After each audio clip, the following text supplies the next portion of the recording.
We're so grateful to have you Uh, here today. It has been an awesome week, and you are completing this awesome, network that we're starting, and we are so pleased to have you here. So Rezarta Bilali Thank you very much for your invitation. is a professor of psychology at NYU. She does impressive work trying to bring together science and policy. So we are so happy to have you here. So the floor is yours. Thank you very much. It's all my pleasure to be part of this wonderful event in memory of Emile Bruno, whose work I have admired greatly for many years. Let me share my screen. Okay, can you see my screen? Yeah, give me a second. We're gonna check. Okay, so today I'm going to Now talk it's here. about a It's line of here. research that I've conducted for many years. A lot of this work has been in collaboration with Dr. Johanna Bolhard, who will be talking in this panel as well, on using stories as interventions to overcome conflict. Stories are a fundamental way Stories are a fundamental way through which we understand the world. They provide scripts that help us make sense of our reality and imagine different realities. Stories and narratives are, of course, also very central to conflict. Each group in a conflict has their own story about the history of the conflict. And each group holds clashing narratives and opposing narratives of conflict. These narratives, we have found that they vary quite systematically, based depending on whether the group has perpetrated harm or whether the group was a target of harm. They serve specific functions, and they unfortunately can become very important obstacles to peace and to conflict resolution. So the problem for conflict resolution is that they are also very rigid and very resistant to change. During my years as an academic, I've had a keen interest in examining the different ways of transforming these narratives. In addition to my own research, I have also conducted reviews of the literature, as well as I have reviewed a lot of the practitioners' work on narrative transformation. So I've looked and examined over 150 civil society projects all around the world, focusing on addressing narratives of past conflict, as well as the various research strategies that had been addressed in the literature. And what I find is that transforming narratives it's very difficult, and I found that also in my own studies. Most of the strategies that are considered in research, and also those implemented by practitioners, can be ineffective. They Even if they are effective, they might have also unintended consequences. And some of them might be effective in kind of small settings or in research labs, but might be hard to be implemented at scale, right, at the population, at the country, societal level. However, there is one strategy that I've worked on that seems promising, and that is narrative intervention. Narrative interventions are have been increasingly used now in conflict contexts. They involve the creation of stories, or these are typical fictional stories, oftentimes serials that are delivered through media, most often through radio or TV, but it can be other types of media as well. These stories depict conflicts between fictional groups. They portray different characters on each side of the conflict that engage either in behaviors that might help escalate the conflict, or on behaviors that might bring peace and help peace. These kind of fictional stories, they can be long lasting. So you can think of soap operas as an example. They can go on for a few months, most often for a year, but also for many years. So I know, at least one of these narrative interventions that has been going on for almost 20 years now.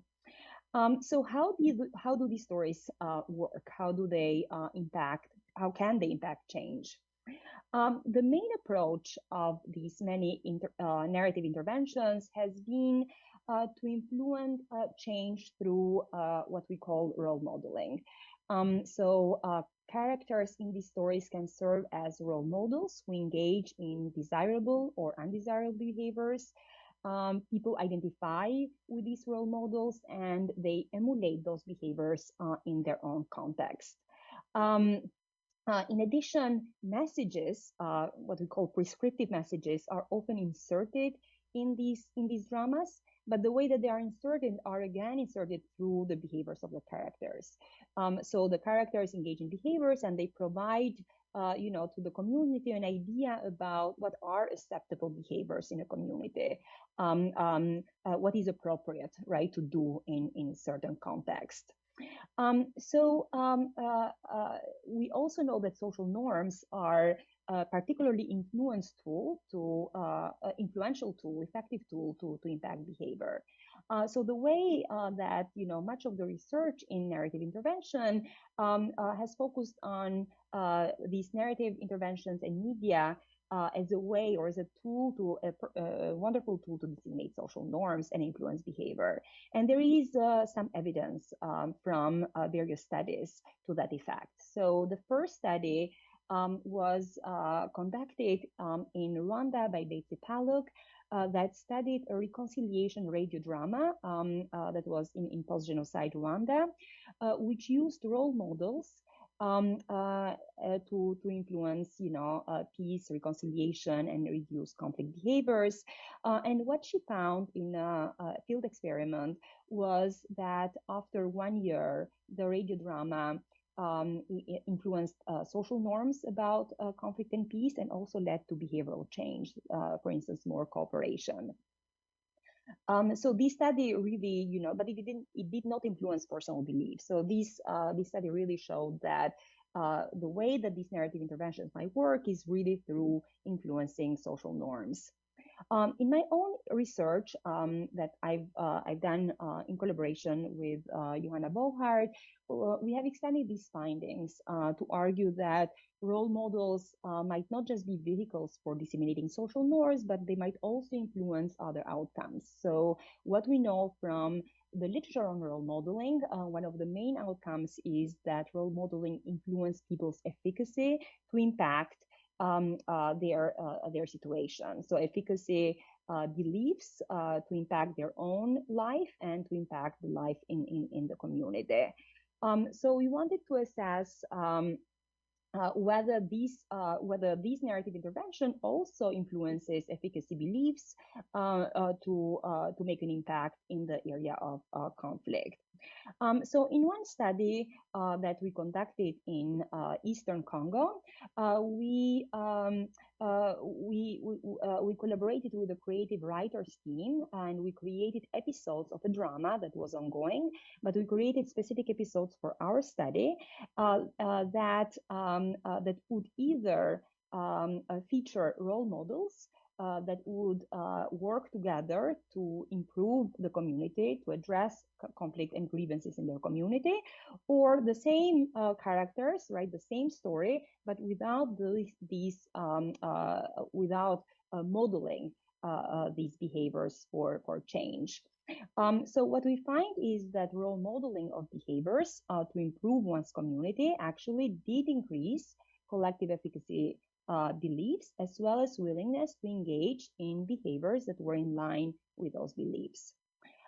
In a more recent study in West Africa, this is a large field experiment in Burkina Faso, I assessed a similar question.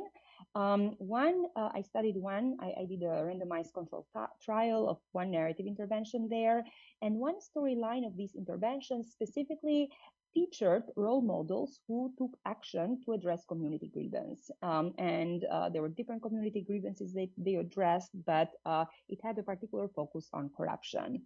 And what I find is that the intervention in this setting as well increased people's self-efficacy beliefs and also collective efficacy beliefs for change. So participants who were assigned to listen to the drama, they were more likely to believe that they can make a change in their community, and that and their community, we, right, as a community can make a change to improve the situation. And it also shifted their behavioral preferences. For instance, they were more likely to say that they would report corruption when they see it.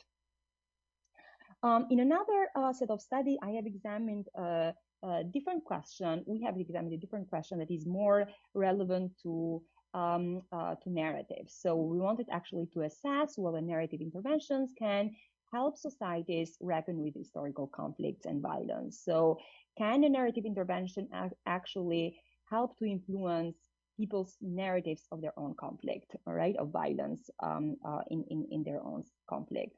So we conducted a study, a field experiment in Rwanda of reconciliation drama. The drama had actually been going on for several years, but we conducted the study at a time when the drama was focusing on truth-telling. So in that fictional setting, the characters, right, the villages in conflict were at their point of reconciliation, and they were really trying to tackle the issue of what happened here, right? What happened in this conflict, and try to kind of reconcile or address the different narratives about about the history of their fictional conflict. So we wanted to see whether these portraying in this fictional setting kind of a truth-telling process will actually influence the way that people think about the narratives of their own conflict, right, in Rwanda, in the real context. So here also what we find is the drama had an effect in increasing the likelihood that people would say that they would engage and accept the other group's narrative. So we're talking here about the two ethnic groups. They were more in favor of expressions of different narratives, and it also reduced the belief that their own story of the conflict is the only truth. So, what it seems from this finding is that people who are listening to the drama are more likely to see that the conflict is more complex. The truth is more complex than what they probably learned from their own family or from their own community. In another study of a similar drama in the neighboring country in Burundi, we compared listeners and non-listeners of the drama after matching them on a variety of background and demographic characteristics. And what we find is that listeners here acknowledged more responsibility for their group's role in the conflict and violence. They were less likely to blame the other group for the history of violence in Burundi. And also we find many of the similar effects, positive effects on, trust, social distance, and other effects that our studies and other people's studies had found in other contexts. So these set of studies provide some evidence that narrative interventions might not only influence social norms and efficacy beliefs, but they can more directly influence narratives.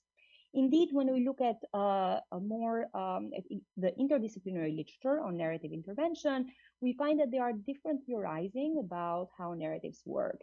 So in addition to what I discussed about social norms, about role modeling, another approach is, or theory is, that narratives can create scripts in people's minds to influence their worldviews more generally, and that can influence their behavior.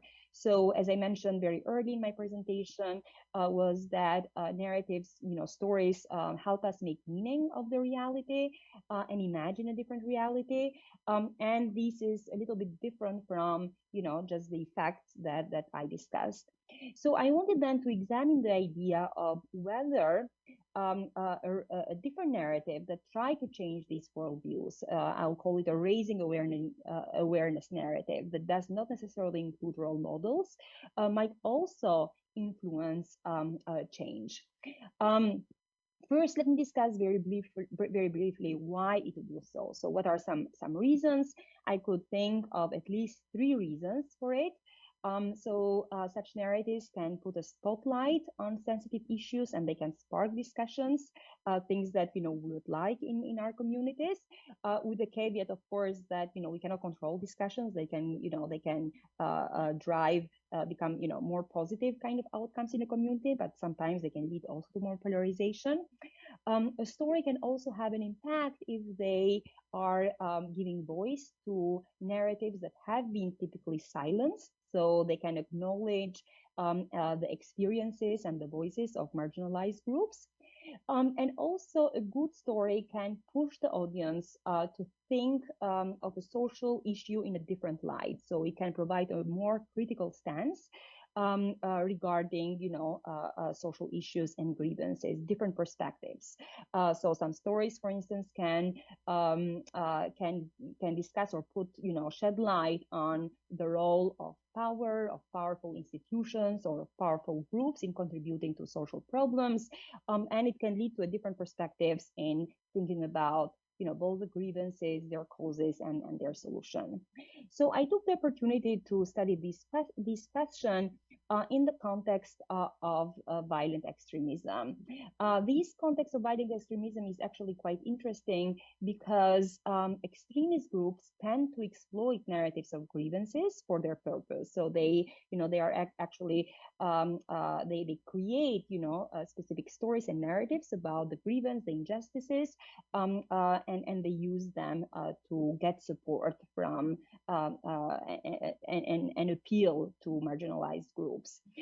So then the question is, if we create alternative narratives or give voice to existing alternative narratives, that might actually provide different scripts to understand reality and grievances that are different or alternative to what the extremist groups provide. Um, uh, so I actually worked with an organization in Burkina Faso, and we conducted a randomized control trial of a narrative drama that focused on this question. We conducted this intervention in a region in the province of Sahel, which has been targeted by extremist groups. So this region is also populated by a marginalized ethnic group in Burkina Faso, and there is a mutual distrust between this group and the government historically. This in turn has also led to low collaboration between the community and security forces, which makes the issue of addressing violent extremism and preventing attacks that are coming also from outside of the borders quite difficult. We examined 6-month content of a narrative intervention to influence a variety of outcomes. And the study was quite large, implemented in over 130 villages that were randomized to either participate in listening groups to the drama or to a control condition. Just briefly, the narrative plot consists of storylines about violence and about interactions between the police and the community. The story is set in a fictional city with high levels of corruption, low employment, a variety of armed groups that attack the population, but also police that is sometimes abusive and corrupted. What we find at the end of 6 months content of this drama is that the intervention actually reduces justification of violence. It's a small effect, but it's a significant effect. It increases people's willingness to collaborate with the police, and also it increases their prioritization of violent extremism as an important issue that the leaders, the government, and themselves that should be tackled in their communities. We didn't find also effects in kind of other outcomes, for instance, trust and perceived fairness of the police, whether beliefs about collaboration with the police or beliefs about violent extremism and its causes in general. And the last question that I want to tackle here that we ask is whether narrative intervention can also have unintended effects. I'm asking this question because I think, especially in our area of peace and conflict, we always should ask about unintended effects. And the answer here, I would say, is yes. We actually had a study where we found mixed effects of a narrative intervention in Eastern Congo. We found some null effects, some positive, some negative effects. And there are several reasons for this that are related to the features of the context. For instance, is the intervention being conducted or implemented in a context of ongoing violence versus where violence is in the past, but also the content of the drama and how the content matches with the characteristic of the context is also important. So to sum up, I am going to say first that narrative intervention can be a powerful tool for change. They can challenge existing narratives, and they can change behaviors. They are cost effective and they reach very large populations. So the dramas that I've discussed and studied here, they reach about 60 to 80% of the populations in the countries or in the communities where we have worked. However, we also need, as scholars, to think and theorize more about how these interventions influence the populations. So much, as I mentioned, much of the work has been on their influence on social norms, but we need to move beyond that. And more importantly, not all stories are created equal. So it's very important to think about what makes a good story, a good narrative, and how the elements included in the story, its focus, its goals, and precision, they are all important in impacting change. So well-crafted, what does it mean to have a well-crafted story and well-crafted messages? Last and two more points. Narratives also don't influence directly people's beliefs or their perceived norms, but they influence social relationships between people in the community. They influence social interactions and discussions. Often in the communities where I work, people listen to these stories together, either with their friends or their families. And as they are listening, of course, they receive cues about approval or disapproval, what's happening in the story from their own community. And it's very important to really study these these interactions, these discussions, in order to understand the effects of narratives. Lastly, the features of the sociopolitical context, of course, are very important. We need to consider, for any story, we need to consider the intensity of violence, the prevalent norms in the community, and all the characteristics of the context that can make a story kind of more powerful in achieving peace, or it can make it ineffective, or it can lead to backlash. So let me thank you here and also acknowledge the different organizations that have made this work possible.